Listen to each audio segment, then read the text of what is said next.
Zidane is on thin ice. There's no happy returns for Ronaldo. Kane cuts a frustrated figure. Atalanta's harsh welcome to the Champions League and a transfer roundup, all coming up in the next few minutes. As I'm your host, Matt Frodek. You are the Onefootballers, and this is the Daily News. So first up, and to the massive game from last night's Champions League action, where PSG tore Real Madrid apart 3-0. This without their main front three of Neymar, Mbappe and Cavani.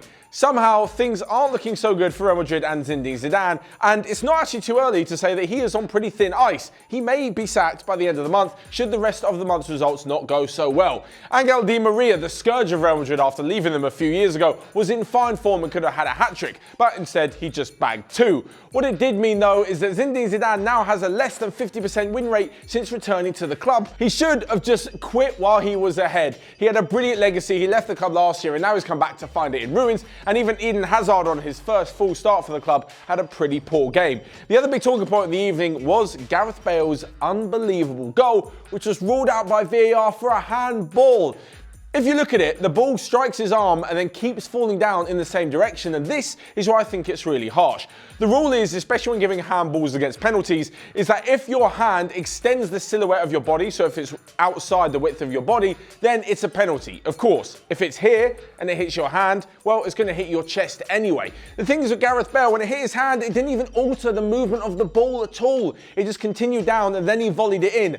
I think it's extremely harsh. On the flip side though, I see some fans say it was a brilliant goal. Football needed that goal. He should definitely have had it. This is unfortunately not how it goes. You can't just give a goal just because the goal was absolutely amazing. Are you telling me those same people would say that if it hit his hand and then he just tapped it in and it was like a not really exciting goal, then it should have been disallowed? Unfortunately, that's not quite the way that VAR works. The only good news for Real Madrid last night was the fact that in the other game between Galatasaray and Club Brugge, well, it finished 0-0 with either side looking really inspiring. Maybe Real Madrid will coast to a second place finish in the group.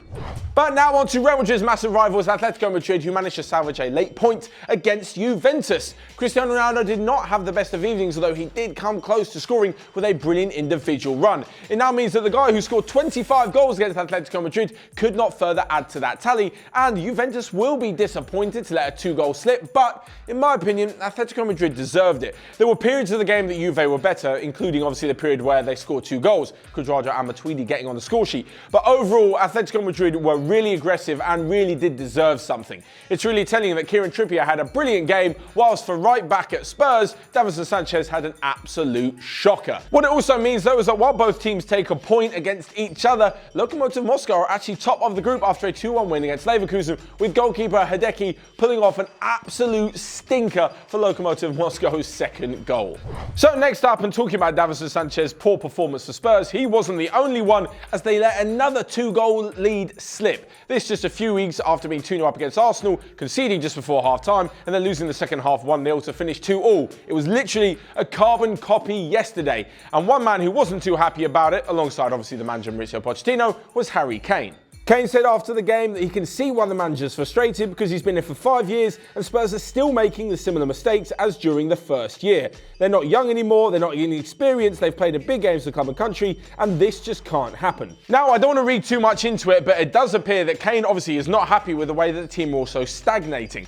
The same goes for Mauricio Pochettino. He said that he was very disappointed in the performance, wasn't happy with the plan that they had, that the players didn't stick to it, and in the second half, despite improving, they conceded another soft goal, and they can't really be doing this, considering how many times it has happened at the beginning of the season. This for me says that both people aren't really happy at the club, and if this continues to happen and Spurs continue to fall short, don't win any trophies, and maybe fall out of the top four, maybe, just maybe, Pochettino and Kane could be on their way out of the club. Harry Kane has always said that he loves the club, he'd love to stay as long as they're challenging for trophies. They have been challenging in the last 2 years, they were the runners-up in the Champions League last year, but if things go a lot more sour than this, well, you can't exactly blame him for wanting to move on. Personally, I don't quite see it happening because I don't think things are too bad, but last night's performance was absolutely shocking. As for Christian Eriksen, it's clear that he doesn't want to be in the club, his heart isn't in it, and on last night's performances, there's no wonder that Real Madrid, Juve, Bayern, whoever, other big clubs aren't really sniffing around him with 1 year to go on his contract. Nobody is going to want him on that kind of shocking performance. Elsewhere in the group, though, Robert Lewandowski was at it again, bagging his 200th goal for Bayern Munich as they easily swept aside Red Star Belgrade 3-0. But moving Moving on to the rest of the night's action, and Mislav Orsic is a name you may not have heard before, but he managed to score a hat-trick against Atalanta last night, who had a rather rude welcome to the Champions League. After finishing third last season and scoring the most goals in Serie A with 77, they were absolutely trashed 4-0 by Dinamo Zagreb. They were 3-0 down at half-time. This is obviously something you wouldn't expect to see from Atalanta, as I said, who only managed a few shots on target after scoring so many last season. They were in brilliant form, and this just really was not like them.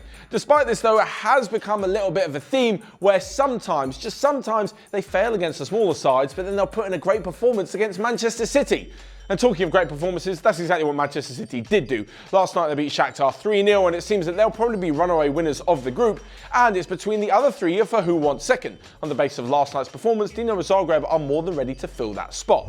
So lastly but not least, we come to a quick roundup of the rest of the day's news, starting with Victor Lindelof. The Manchester United defender has signed a contract extension all the way up until 2024. This just a few days after David De Gea also committed his future to the club. Former Fulham and Spurs midfielder and Hamburg midfielder Lewis Holtby is on a free transfer and apparently close to signing with Blackburn Rovers. Elsewhere, Emmanuel Neuer says he could retire from international duty after next summer's European Championships, and Josef Martinez, the Atalanta forward in the MLS, has scored in 15 games in a row, extending his current record. So there you have it. Let me know all of your thoughts on the Champions League in the comment section down below, and are things really that bad for Real Madrid, and who's going to be their new manager if Zidane goes? Whilst you're down there, you can also smash the like button and click here or here to check out all of the other videos we've got going on OneFootball. But until next time, I will see you guys later.